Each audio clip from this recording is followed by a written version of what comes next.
যাচ্ছিলেন। মক্কা থেকে সিরিয়া হলো প্রায় 1500 কিলোমিটার দূর। তো প্রচন্ড রোদ্রের মধ্যে তাপে যেতে যেতে নবীজি অসুস্থ হয়ে গেলেন।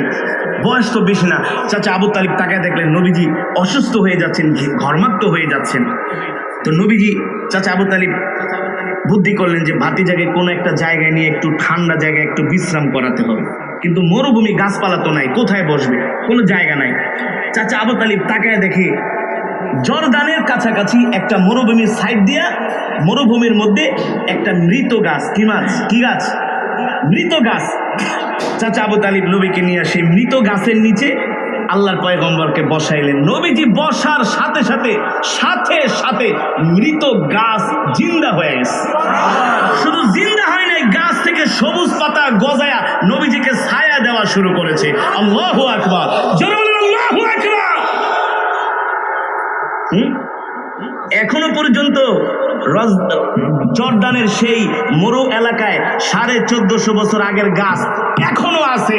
বৈজ্ঞানিকরা বলে, আমাদের বৈজ্ঞানিক থিওরিতে আমরা বুঝি না যে একটা গাছ এত বছর ধরে বেঁচে থাকে কেন। সেই এলাকার মুসলমানরা বলেছে এটা আল্লাহর নবীর একমাত্র বরকতের কারণে। আল্লাহু আকবার, আল্লাহু আকবার। শুধু এখানেই শেষ না, নবী তো তারও তো মানে কি বলে বাথরুম প্রস্রাবের দরকার আছে না? নবী প্রস্রাব করবেন, 1 নম্বরে যাবেন। কিন্তু নবী কি আমগমতো কি সব জায়গায় যায় কি খাড়ায় যায় নাকি?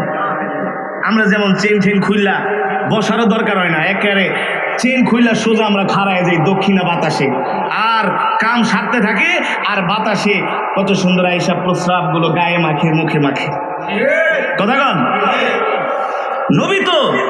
নবীজি বসবে কিভাবে? লজ্জা। নবীজি প্রস্রাব করার জন্য রাস্তা খুঁজছিলেন, কোথায় যাওয়া যায়। একটা গাছের কাছে গেলেন। শুধু একটা গাছ না, যতগুলো গাছ ছিল সবগুলো এসে নবীজিকে চতুর্দিক থেকে ঘেরাও করে ধরছে। আর গাছ বলতেছে, নবীজি আপনি আপনার কাজ সারেন, আমরা আপনাকে হেফাজত করতেছি। আল্লাহু আকবার। এই হলেন রহমাতুল্লিল আলামিন, যাকে পৃথিবীর সব মাখলুক চিনেছে, এমনকি বনের হরিণ পর্যন্ত চিনেছে। উট আমার নবীকে দেখে সালাম দেয়, আসসালামু আলাইকা ইয়া রাসূলুল্লাহ। নবী বলে, উট সালাম দিলি, সালাম কেন দিব না? আপনি কি আমার নবী না? আপনি তো আমার নবী। আল্লাহু আকবার।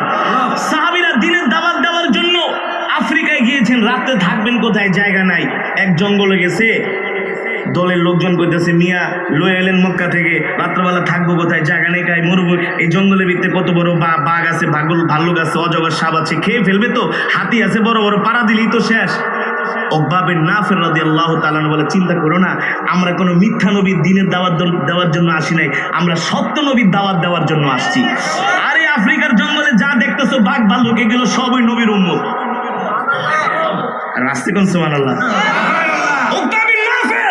চিন্তা করো না, একটা উঁচু জায়গায় দেখো পাও কিনা। একটা উঁচু জায়গায় পাওয়া গেছে। উকবা বিন নাফি সেখানে দাঁড়ায়া তরবারি বাই করে বলে, এই ইয়া আইয়ুহাল হাশারাতু ওয়াস সিবা নাহনু আসহাবু রাসূলিল্লাহি সাল্লাল্লাহু আলাইহি ওয়াসাল্লাম। এই আফ্রিকার জঙ্গলের বাঘ ভাল্লুকরা শুনে রাখো, তোমরা যেই নবীর উম্মত, আমরাও সেই নবীর সাহাবী। সুবহানাল্লাহ। আমরা নবীর দিন প্রচার করার জন্য আফ্রিকায় আসছি। রাত্রে কোথায় থাকবো? কোনো মুসলমান নাই, সব কাফের, আমাদের জায়গা দিবে না। আমরা সিদ্ধান্ত নিয়েছি জঙ্গলের মধ্যে আমরা রাত্রবেলা থাকবো। তরবারি বাইর করে বলে, 1 মিনিটের ভিতরে জঙ্গল খালি করবা, নাইলে একটা বাঁচায় রাখবো না। উকবা বিন নাফির তরবারি বাইর করে বক্তব্য দেওয়ার সাথে সাথে আফ্রিকার জঙ্গলের বাঘ ভাল্লুকগুলো তারা সিরিয়াল দিয়ে জঙ্গল খালি করে দিচ্ছে। আর বলছে, ও মুহাম্মদ সাল্লাল্লাহু আলাইহি সাল্লামের সাহাবীরা, তোমাদের জন্য আমরা জঙ্গলটাকে মুক্ত করে দিলাম। তোমরা যার সাহাবী, আমরা তার উম্মত। আল্লাহু আকবার। তোমরা রাত্রবেলা জঙ্গলে থাকো, আমরা তোমাদের নিরাপত্তার ব্যবস্থা করব। এই হলো আমাদের নবী রহমাতুল্লিল। এবার মুসলমান